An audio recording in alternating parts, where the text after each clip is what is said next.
Chers frères et sœurs, je vous souhaite une bonne journée, chers internautes aussi. Si je suis avec vous ce matin, c'est parce que notre pasteur est souffrant, vous le savez, il nous a sollicité pour le remplacer. Je crains que ce ne soit... il a été opéré hier, cela s'est bien passé, mais manifestement, il va en avoir pour 1 à 2 mois. Et donc, nous sommes aujourd'hui avec une requête de sa part. Vous me direz toute naturelle et que je vous transmets, c'est de prier pour lui. Et je pense que nous le ferons évidemment bien volontiers. Mais du coup, je me suis posé la question, finalement, ça va servir à quoi de prier? Et je me repose la question qu'un jour des disciples ont posé à Jésus, mais Seigneur, enseigne-nous à prier. Et c'est à ce moment-là que Jésus leur a donné le Notre Père, que nous lirons tout à l'heure. Et donc, ce que je voudrais partager avec vous aujourd'hui, c'est Seigneur, apprends-nous à prier. Que faut-il dire? Que ne faut-il pas dire? Et finalement, c'est quoi prier? Je commencerai par une première question qui est: quel est notre niveau spirituel? Je suis aujourd'hui assez frappé d'un certain nombre de choses qui se passent dans le monde.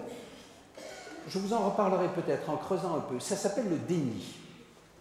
Aujourd'hui, je crois que l'humanité dénie le risque écologique, qui manifestement est majeur. Je cite, je crois, c'est Jacques Chirac, en disant « La maison brûle et nous regardons à côté ».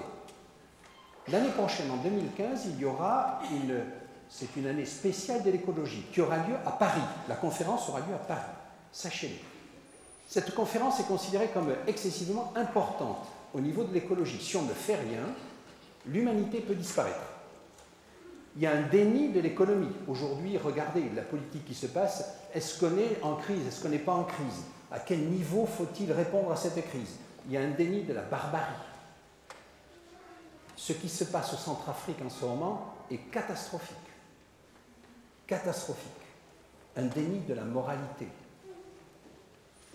On refuse la réalité des choses. On est en train de perdre un capital spirituel important, mais on ne fait rien. Et je me pose la question au niveau de la spiritualité. Alors évidemment, on va penser à l'église de Laodicée, dont je vous rappelle que l'église de Laodicée ne concerne pas exclusivement l'église adventiste d'ailleurs, hein, mais cette paresse spirituelle, est-ce qu'elle nous affecte? Mais en même temps, dans cet appel à Laodicée, il y a une promesse remarquable. Si vous ouvrez la porte, alors, nous dit Jésus, je souperai avec vous. Et j'aurais envie de vous dire, ouvrir la porte, c'est tout simplement, me semble-t-il, prier. Pour être en relation avec notre Seigneur. Et le sujet qui m'importe est le suivant, c'est que, au sujet de la prière, la question est parfois dure pour nous, c'est avez-vous déjà prié pour des malades? Certainement. Il se trouve qu'en tant qu'ancien, j'ai eu l'occasion, avec d'autres personnes, de faire l'imposition des mains, une prière très spéciale. Après cette imposition des mains, certains malades ont été guéris. D'autres n'ont pas été guéris. Et derrière ça se pose une question fondamentale. Que s'est-il passé? Avons-nous mal prié? La personne n'était-elle pas prête? Est-ce que le Seigneur nous a trompés dans ses promesses? Et c'est pour ça que je vous propose aujourd'hui de réfléchir à enseigne-nous à prier. Alors d'abord, quel est le rôle de la prière? On en parle beaucoup dans les Écritures et le rôle est très vaste. Je pourrais vous dire ceci. J'ai été frappé dans ma jeunesse par un texte d'Alfred de Vigny, que vous connaissez certainement, qui est troublant pour nous, chrétiens. Gémir, pleurer, prier est également lâche, vous connaissez ça certainement. Fais énergiquement ta longue et lourde tâche. Voilà, prier est lâche. nous dit Alfred de Vigny. Je crois qu'il a tort. Vous direz, c'était un poète. Mais quelque part, lorsque ce texte m'est cité par des non-croyants, c'est toujours dur à entendre. Je pense que la prière a pour but d'abord de se recentrer sur soi-même. Il y a un texte tout à fait extraordinaire dans les Proverbes, Proverbe 16, 32, qui dit « Celui qui est lent à la colère vaut mieux qu'un héros qui prend des villes. » D'abord, la prière permet de se recentrer sur soi-même. Elle permet de méditer. Et au cours de la méditation, on écoute Dieu. Je crois qu'on parle tellement d'activités que nous n'avons plus le temps d'écouter Dieu. La prière a au moins pour vertu, dans un premier temps, de se recentrer sur soi-même, de méditer et donc d'écouter Dieu. Et la méditation va permettre la pensée. Et la pensée va permettre la parole. Et la parole va nous permettre de parler à Dieu. De lui parler, de lui exprimer à la fois nos désirs, mais de lui demander pardon. Et je vous inviterai aussi, prions avec les psaumes, par exemple. Et parfois, c'est déroutant, parce que ces psaumes vont exprimer quelque chose que nous avons du mal à exprimer parfois dans des prières. À la fois la joie, ou le bonheur. L'Éternel est mon berger, je ne manquerai de rien, il me fait reposer dans de verts pâturages. Quand on est heureux, on aime bien prononcer ce psaume, n'est-ce pas, de prière. Mais il y a aussi un psaume qui est totalement opposé, qui dit « Mon Dieu, pourquoi m'as-tu abandonné ?» Et c'est aussi dans les psaumes. Et ça reflète à un moment donné notre état de pensée, notre état de vie.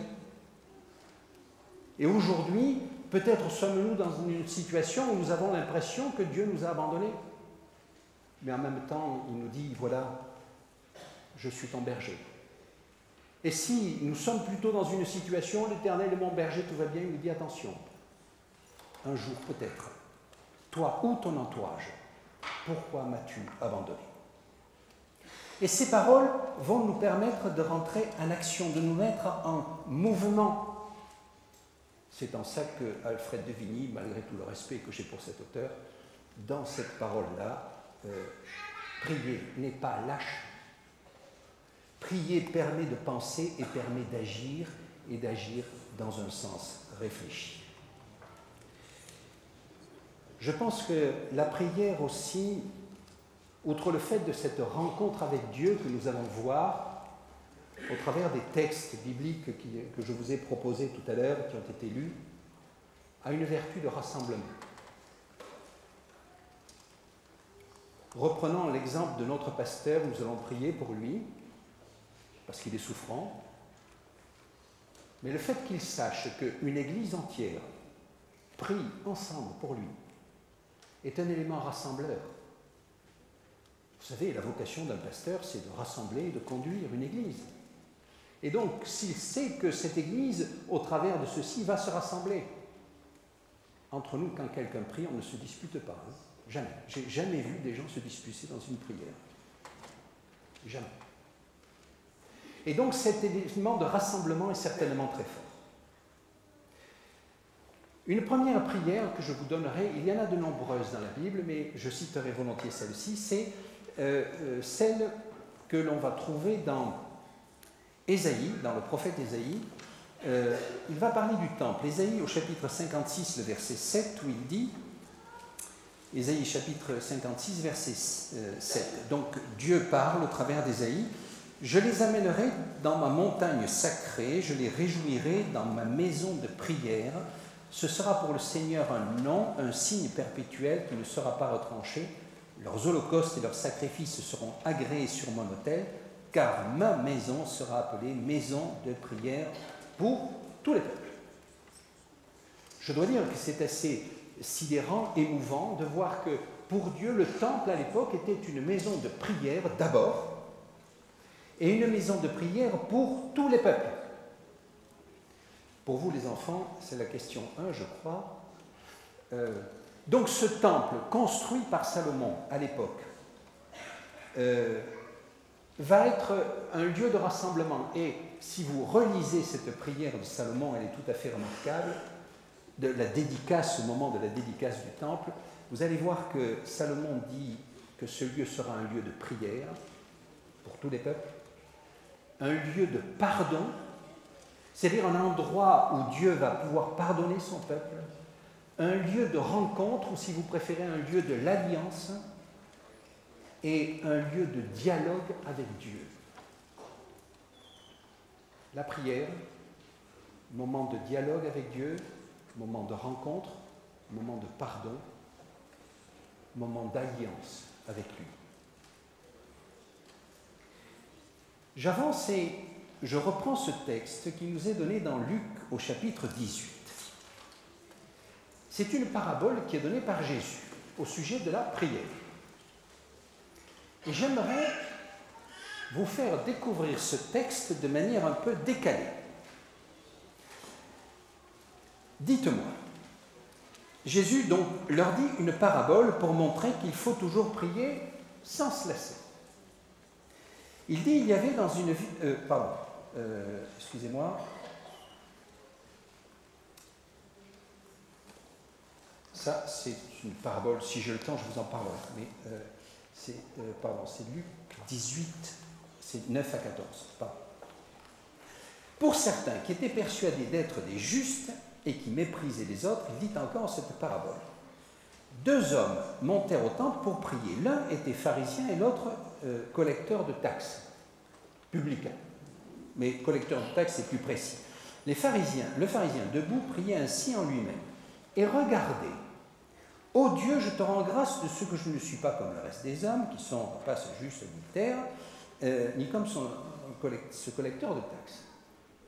Franchement, c'est un gars bien, non?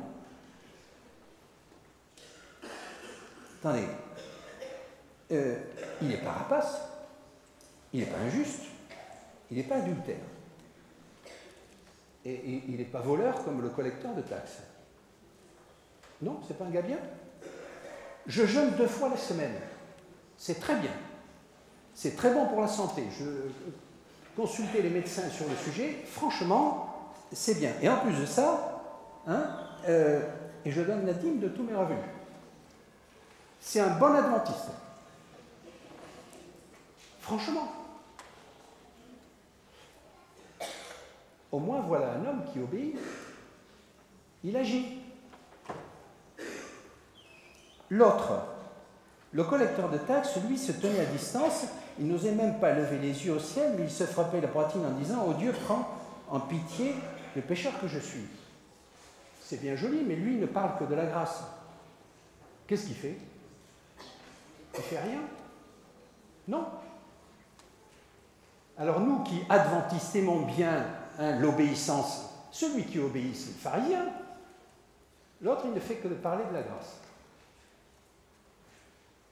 Il n'est pas dit qu'il fait quelque chose ou non, mais il ne fait rien, tout au moins là. Et Jésus va dire cette chose qui est quand même extraordinaire. Eh bien, je vous le dis, c'est celui-ci, donc le collecteur de taxes, qui redescendit chez lui justifié plutôt que celui-là. Et pourquoi? Parce que quiconque s'élève sera abaissé et celui qui s'abaisse sera élevé. Quel est le problème du pharisien? Outre le fait que ce soit un gars bien au travers de ça, son problème, c'est le « je ». Je suis. Je te remercie de ce que je suis. Et sa référence à lui va être le collecteur de taxes. Je suis meilleur que l'autre. Je juge l'autre. Et Dieu va lui dire, ça, c'est pas possible. C'est une parabole, hein. Parfois, on peut s'y reconnaître. Et quant au collecteur de taxes, qui, lui, quelle est sa particularité? C'est qu'il accepte d'emblée la grâce de Dieu. Ça ne l'empêchera pas de faire après, d'ailleurs, souvenez-vous, puisque Zachée dira lui-même, après avoir justement accepté cette grâce, je rends tout l'argent que j'ai volé. Mais je voulais vous faire découvrir ceci en nous disant, faisons attention. Au moment de la prière, la première des choses qui doit être demandée, c'est la grâce de Dieu. pour le pardon de ses péchés. Il se frappait la poitrine en disant « Oh Dieu, prends en pitié le pécheur que je suis. Je te demande la grâce. » Et la prière, ce n'est pas se comparer aux autres, ce n'est pas s'élever soi-même. Je pense que ce texte était important avant de regarder une autre chose qui ne doit pas être la prière. C'est Jésus lui-même qui le dit dans Matthieu au chapitre 6. Matthieu au chapitre 6, les versets 5 à 8. C'est juste avant le Notre Père que nous verrons immédiatement après.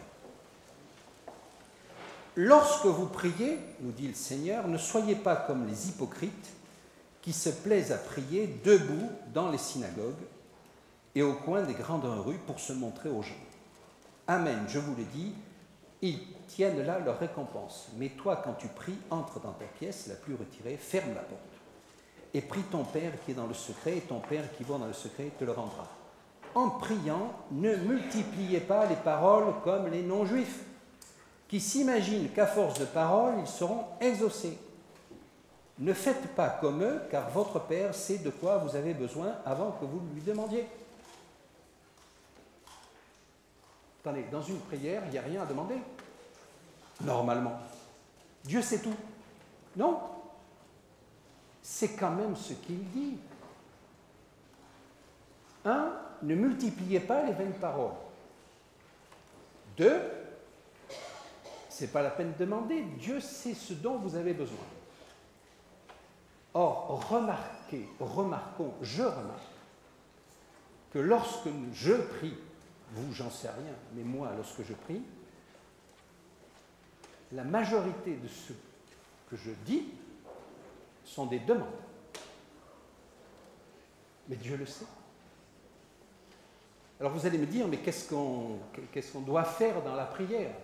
Alors Jésus va le dire, et je vous propose que nous regardions tout de suite ce texte du Notre Père.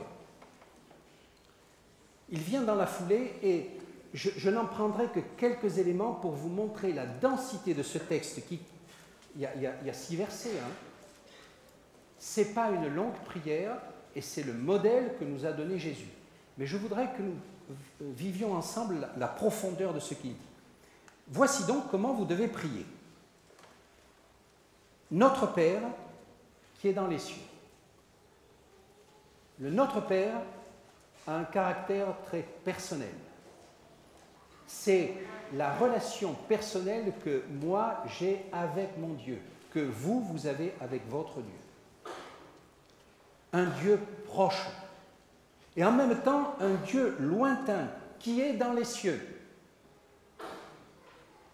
Cet après-midi à 18h, ce soir à 18h, je vois les jeunes roumains et nous allons parler de l'univers, de la création, de l'évolution. C'est des sujets qui les passionnent, je dirais moi aussi. Mais quand on voit les cieux, on peut se dire qu'il est au-delà des cieux, parce que où que vous regardiez dans l'univers, vous ne voyez pas Dieu. Il est vraiment au-delà. Donc il est à la fois proche, notre Père, et lointain, dans les cieux. Que ton nom soit reconnu pour sacré et que ton règne vienne. Je crois que là, je suis à la question 2 ou 3 pour les enfants. Quel est le nom qui est donné à Dieu? Les noms qui sont donnés à Dieu. Ah, il y en a plusieurs. Le premier, un des premiers, c'est Adonai, mon Seigneur. Elohim, qui est Dieu des dieux. Shaddai. Shaddai, c'est le Tout-Puissant.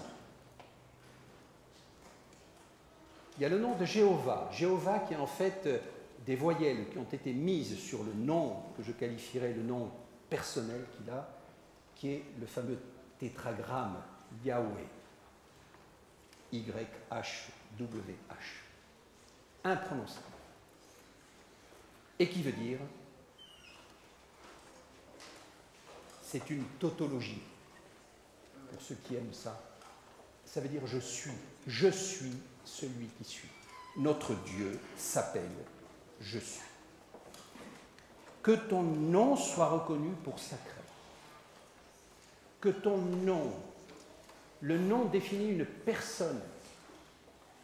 une révérence vis-à-vis de notre Dieu, de ce Dieu proche et lointain.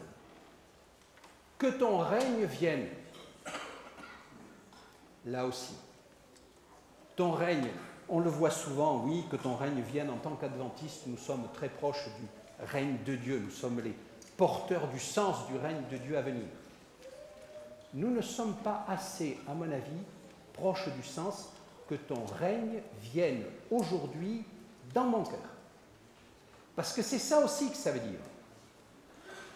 Est-ce que le règne de Dieu est dans mon cœur aujourd'hui? Est-ce que je suis prêt à accepter, nous dit Jésus, son règne en moi, maintenant? Que ta volonté advienne sur la terre comme au ciel. Alors on peut se dire, sur le ciel, pas de problème, sa volonté est là. Mais sur la terre, qui fait advenir sa volonté sur la terre? C'est moi, c'est vous. C'est ses enfants. Et donc derrière, vous voyez, ce Notre Père, ce n'est pas une prière éthérée, c'est une prière dans laquelle je reconnais Dieu pour ce qu'il est, je lui demande que son règne vienne dans mon cœur, et que derrière ça, je sois parmi ceux qui font venir son règne sur la terre maintenant. Donne-nous aujourd'hui notre pain de ce jour, bien connu, le pain, un aliment complet. Vous remarquez que c'est la seule demande, d'accord? La seule requête. Ce n'est pas que je réussisse à mes examens, que je puisse acheter ma voiture, mon appartement ou ma maison, c'est donne-moi mon pain quotidien. Même pas le pain pour une semaine. Pour que je sois en permanence dépendant de toi. Et là aussi, donne-moi ce pain et fais que je puisse aussi en donner aux autres, entre autres. Et puis ce pain, si c'était du pain spirituel, donne-moi chaque jour ce pain spirituel sans lequel je ne peux vivre. C'est Jésus qui nous en parlerait. Remets-nous nos dettes, comme nous aussi nous l'avons fait pour nos débiteurs. Et si vous pardonnez aux gens leurs fautes, votre Père céleste vous pardonnera à vous aussi. Mais si vous ne pardonnez pas aux gens, votre Père ne vous pardonnera pas non plus vos fautes. Lors, en commentaire de ceci, sur ce pardon inconditionnel de Dieu pour nous comme nous devons l'avoir, nous, pour les autres, dans cette église, lors d'une réunion de prière, d'une nuit de prière, j'ai été très touché, ému par un frère, pasteur, présent, qui a raconté son histoire. Cet homme n'a pas, j'allais dire, fauté, mais il était en conflit avec son épouse. Et manifestement, c'est lui qui le dit, je vais le traduire comme ça, il était juste à l'excès. C'est-à-dire qu'au travers de ceci, il ne pardonnait pas quelque chose. Et il ne pardonnait pas ni à son épouse, ni à son église, il était carré, droit dans ses bottes. Et il n'en sortait pas. Et la situation a été sérieuse. Et cet homme a fait une démarche extraordinaire. Il a demandé pardon à son épouse, à son église. Son foyer s'est reconstruit. Sa relation avec son église s'est reconstruite. Il nous a montré ce qu'était le pardon. Il n'avait pas tort. Sinon qu'il était trop dur, trop juste. Et ceci perturbait sa relation avec sa famille et avec son église. Et par le pardon qu'il a demandé, qu'il a obtenu d'ailleurs, il a réconcilié à la fois son foyer et son église. Remarquable. De manière concrète, comment on peut vivre ce pardon? Et c'est certainement lui qui le mieux peut aujourd'hui, enfin le mieux, dans ces circonstances, m'a fait comprendre ce que pouvait être ce pardon inconditionnel de Dieu. Dieu nous pardonne alors que nous-mêmes n'avons rien fait pour demander ce pardon d'abord. Mais si nous acceptons ce pardon, alors alors pardonnons aux autres. J'avoue que c'est dans ce texte. Et le dernier point, c'est ne nous fait pas tomber dans l'épreuve. Le texte ici dit l'épreuve, peut-être vos versions parlent de tentation, je pense que le terme épreuve est le meilleur. Une épreuve peut renforcer, hein, mais une épreuve peut détruire. Et donc le Seigneur nous dit, lorsque vous priez, notre Père, eh bien, demandez à ce que l'épreuve vous soit enlevée, comme Jésus l'a fait d'ailleurs, que cette coupe s'éloigne de moi. On n'est pas là pour rechercher l'épreuve, la difficulté. Elle arrive bien toute seule. Dieu nous donnera la force d'y pallier. Le texte rajoute peut-être dans vos versions, parce que c'est des versions tardives, des manuscrits tardifs, hein, que là, il est dit à la fin, car c'est à toi qu'appartiennent le règne, la puissance et la gloire pour toujours. Si vous avez la version Colombe, elle n'y est pas, mais peu importe, on peut fort bien rajouter ceci qui correspond à une réalité. Avant de terminer, j'aimerais vous faire toucher du doigt ce texte très fort finalement que Jésus nous donne dans Jean, au chapitre 14.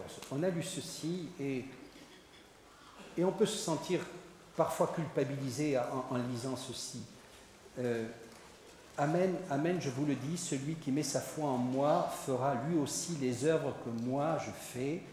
Il en fera même de plus grandes encore, parce que moi je vais vers le Père, et tout ce que nous demanderez, pesez bien ceci, et tout ce que vous demanderez en mon nom, je le ferai, pour que le Père soit glorifié dans le Fils. Si vous me demandez quelque chose en mon nom, moi je le ferai. Un jour, dans une école du sabbat, une personne qui était là nous a dit, bon, ben, au travers de ça, pourquoi vous ne faites pas des miracles de guérison? Si vous aviez la foi, prenez ce texte. Alors, juste quelques mots quand même du contexte dans lequel est ceci pour éviter de vous sentir culpabilisé, comme je me suis senti culpabilisé, mais après réflexion, non. On est dans une période où Jésus annonce qu'il va quitter ce monde, il va mourir. Ses disciples ont du mal à accepter ceci. Et donc il va leur dire, au début du chapitre 14, 1, je vais vous préparer une place. 2, vous serez capable d'accomplir des œuvres plus grandes que les miennes. Attendez, plus grandes que les miennes, Jésus a guéri des malades, a ressuscité des morts. Et après cela, il va expliquer au chapitre 16 le rôle de l'Esprit. Au chapitre 17, il va prier le Père pour ses enfants. Quand on prend ce texte, il est très fort. Il peut être très mal compris. Et il peut conduire, et il conduit chez certains à une grande arrogance, parce qu'au travers de ceci, arrogance et présomption s'il y a exaucement selon leurs désirs, ou bien un déni de la réalité ou un découragement si ceci ne se produit pas. La guérison ne se produit pas. Remarquez et lisons bien le texte. Il fera lui-même des œuvres encore plus grandes parce que moi je vais au Père. C'est quoi l'œuvre primordiale de Jésus? C'est quoi le plus grand miracle de Jésus? Je vous décevrai peut-être, mais ce n'est ni une guérison, ni une résurrection. Le plus grand miracle de Jésus, c'est la conversion. Parce qu'un miracle peut être reproduit. Il y a de faux miracles. Mais une vraie conversion vient du Père. Et ce miracle de la conversion, contrairement à ce que certains peuvent penser, il existe encore. Et nous vivons, y compris dans cette communauté, si on peut appeler un baptême un miracle de la conversion, nous allons vivre prochainement des baptêmes, des miracles de conversion des hommes et des femmes qui vont se tourner vers le Seigneur. Et c'est ça que nous dit Jésus. Vous ferez des œuvres encore plus grandes. À sa mort, il y avait quelques disciples autour de la croix, pas plus. À la fin des temps, il nous dit, vous serez nombreux. Et tout ce que vous demanderez en mon nom, le tout ce que vous demanderez, le tout se porte sur la parole. Tout ce que vous demanderez pour que le Seigneur vienne dans votre cœur. Je le ferai. Il n'est pas dit vous ferez des guérisons. Et je ferai. Et qui fera? C'est moi. C'est lui. Imaginez que nous ayons le pouvoir de faire des guérisons. Attendez, c'est l'horreur. L'orgueil qui pourrait entourer, tomber sur celui qui se trouve dans cette situation, c'est catastrophique. Et d'ailleurs, remarquez que les disciples qui ont fait ces guérisons ont en permanence été l'objet de cette sollicitation, ont été obligés de refuser, d'écarter, de se voir transformés en véritable saint, en véritable Dieu. Et donc, cette prière, c'est si vous demandez quelque chose, mais quelque chose qui concerne votre relation avec mon Père, avec moi, et si vous le demandez en mon nom, c'est même pas vous qui vous convertirez, nous dit Jésus. C'est moi qui le ferai. La conversion ne nous appartient même pas. Et c'est ça le plus grand miracle. Je voulais vous laisser sur ceci et donc vous dire combien la prière est un élément important, est un élément engageant. Il ne faut pas beaucoup de mots, vous avez vu, notre Père en a très peu, mais c'est très profond. Et ça nous concerne nous, et ça me concerne moi d'abord.